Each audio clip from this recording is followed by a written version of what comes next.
réussi quelque chose d'extraordinaire. Et ça, c'est au mérite de chacun d'entre nous en tant qu'Ivoiriens. Je dis bien, blogueurs dans tout leur ensemble, de tous les compartiments. Parce que ce que le Maroc a connu là, on aurait pu connaître. Et des gens pour nous faire connaître cela là, il y en avait beaucoup dans tous les compartiments. Il y en avait beaucoup dans tout. Dans l'Afrique de l'Ouest, ils étaient beaucoup en temps même. Mais c'est notre particularité en tant qu'Ivoirien là. Et puis, notre répondant en tant qu'Ivoirien là, qui a évité ça. On n'en était même pas conscient. Hein. Il a fallu qu'on soit au Maroc pour que un éveil de conscience se fasse. Vous voyez, non? Les réseaux sociaux, non. Président, toi, tu as fait le barrage, tu as mis ça là. Mais tes enfants que nous sommes, tes frères que nous sommes, les enfants de cette nation-là, on fait bloc comme un seul homme. Souvent, vous pouvez nous critiquer. Souvent, vous pouvez nous critiquer. Oui, les Ivoiriens, oui, vous en faites un peu trop. Il y a certains qui sont immatures, il y a certains qui sont impolis, il y a certains qui aiment pas l'âme, il y a certains qui sont souvent chercher les tics. Mais c'est tout ça là mélangé là qui a permis à ce qu'il y ait zéro débordement dans notre canne là. Et puis eux, ils savaient qu'ils n'avaient même pas intérêt à faire ça parce que ça n'allait pas se passer. C'est de là à là. Et dit, en tant qu'Ivoirien, notre particularité là, c'est ça. Comme un petit, tu diras petit là, petit lui là, lui là. Un Benito, par exemple. Un faux petit, un petit, tu diras, comme certains diront. Il rentre dans le langage des Ivoiriens. C'est pas une insulte, hein, champion, c'est pas une insulte. Malgré qu'on est opposé là, mais c'est pas une insulte. C'est juste pour parler. Un maudit même, lui là. Un vrai maudit. Mais, quand il s'agit de la couleur orange, blanc, vert là, non, on est la même chose, on est comme ça. C'est ça la particularité de l'Ivoirien. Même un oxymore qui est en train de faire bêtise en ce moment là. Je suis sûr, moi je suis sûr, je jure. Si il s'agissait du drapeau ivoirien là, je crois que ce stéréotype là, il allait arrêter et puis il allait venir se mettre au rang. Ça, je suis sûr de ça. Ça fait partie de nos valeurs. Et on peut dire merci à cela. Et gardons cela, c'est une valeur.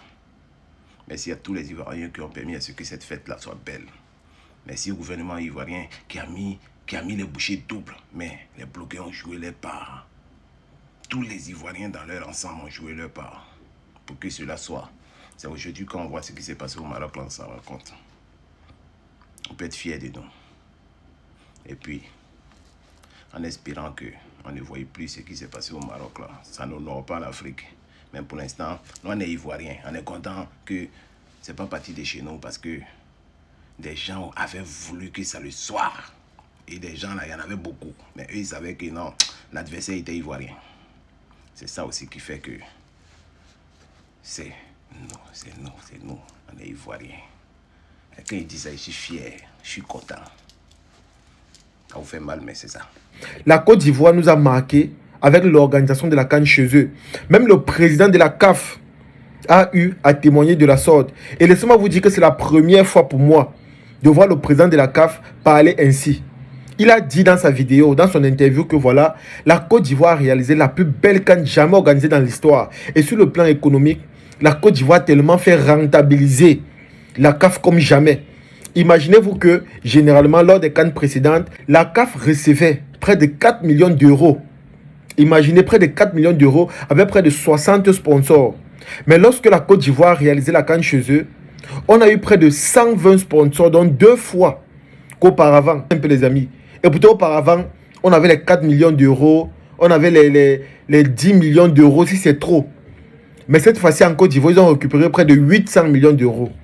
Donc ça signifie qu'en grande partie, la Côte d'Ivoire a contribué fortement à l'enrichissement sur le plan économique de la CAF, les amis.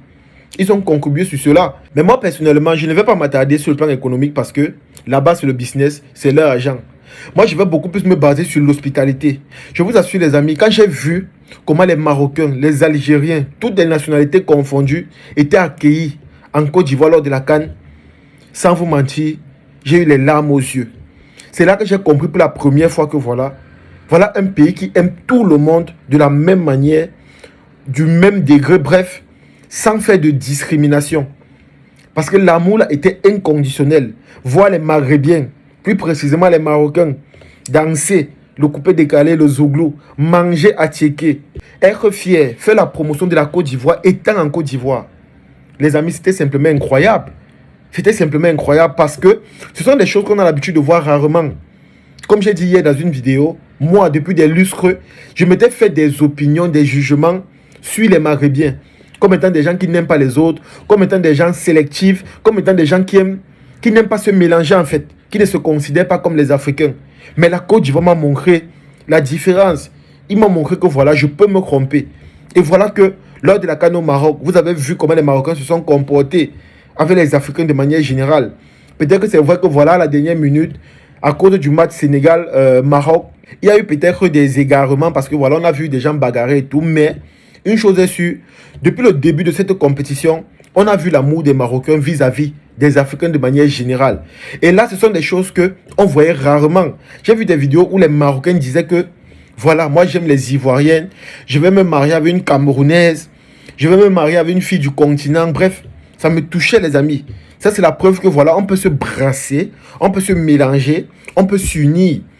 Et ça crée des émotions, ça crée des relations. Et je suis sûr de moi que voilà, tout au long de cette CAN au Maroc, beaucoup de personnes ont trouvé l'amour. Tout au long de la CAN en Côte d'Ivoire, beaucoup de Marocains également ont retrouvé l'amour là-bas. Beaucoup de Marocains ont trouvé l'amour en Côte d'Ivoire les amis. Il y a tellement de choses qui ont contribué à la réalisation de la CAN en Côte d'Ivoire qui, selon moi, a été vraiment merveilleuse. Peut-être que pour la CAF, c'est sur le plan économique que voilà, ils ont vu cette beauté, si on peut le dire ainsi. Parce que vraiment, plus de 2 milliards de téléspectateurs dans le monde entier, nous sommes près de 4 ou 5 milliards dans le monde. Mais pour la CAN en Côte d'Ivoire, on a eu près de 2 milliards. Imaginez un peu les amis. Près de 2 milliards, ça signifie que la CAN a tellement été médiatisée au point où on pouvait faire cette différence-là entre la CAN et le mondial. Parce que les gens ont tellement suivi cela. Et moi, je le dis encore, c'est aussi grâce à l'ambiance que les Ivoiriens ont créée, à la hype qu'ils ont créée autour de cet événement parce que elle n'était pas dormante. On a vu les clashs, les polémiques, les buzz. Et je pense que c'est aussi ça qui a contribué fortement à la réussite de cette CAN, les amis. Je sais que quand je parle comme ça, beaucoup de personnes vont me critiquer ou encore beaucoup de personnes vont m'insulter. Notamment mes frères camerounais parce que voilà, on a nos égos là qu'on aime mettre en avant, que c'est nous, c'est nous, c'est nous. Même si on a des manquements ou encore, dans de la CAF lui-même a parlé. Donc ça signifie que c'est une CAN qui n'est pas passée inaperçue. Regardez comment la Côte d'Ivoire a procédé, ce qui s'est passé dans l'organisation, sur les réseaux, les clashs, les buzz et tout. Et je vous assure que vous-même, vous allez faire pareillement. Déjà en Côte d'Ivoire, il y a eu tellement de buzz. À cette période-là, il y a eu tellement de clashs. Et je vous assure les amis, ça fait partie des choses qui ont tellement donné de la visibilité, qui ont tellement fait parler, qui ont attiré la curiosité des étrangers sur la Côte d'Ivoire. Et ce qui me plaît aussi dans tout ça, c'est que la Côte d'Ivoire également a beaucoup rentabilisé. Sur le plan touristique, ça a attiré tellement de personnes. Les gens sont tellement venus voir la Côte d'Ivoire, visiter. Bref, si aujourd'hui on dit que la Côte d'Ivoire est un petit paradis pour les étrangers, c'est aussi grâce à la CAN. Parce que ça a attiré beaucoup de gens à être curieux, à vouloir découvrir, connaître ce pays. Mais quelle est la Côte d'Ivoire? C'est quel pays qu'on parle autant? Quel est ce pays qu'on médiatise autant? Quel est ce pays où les gens sont heureux, joyeux, les gens dansent et s'amusent et tout? En gros, ça a tellement apporté beaucoup d'aspects positifs dans ce pays. Donc du coup les amis, comme j'ai dit, pour ceux qui n'ont pas encore organisé, regardez la Côte d'Ivoire, prenez exemple. Et pour ceux qui vont encore organiser dans un futur proche, basez-vous de ce que la Côte d'Ivoire fait pour vous améliorer également. Parce qu'on dit ceci, la Côte d'Ivoire a organisé l'une des plus belles CAN jamais organisées en Afrique et dans l'histoire du football africain. Donc posez-vous les questions les amis. En tout cas, c'est ici que se termine cette vidéo. J'espère que vous avez aimé. J'espère que vous avez apprécié. Partagez la vidéo au maximum et on se dit à la prochaine. Ciao.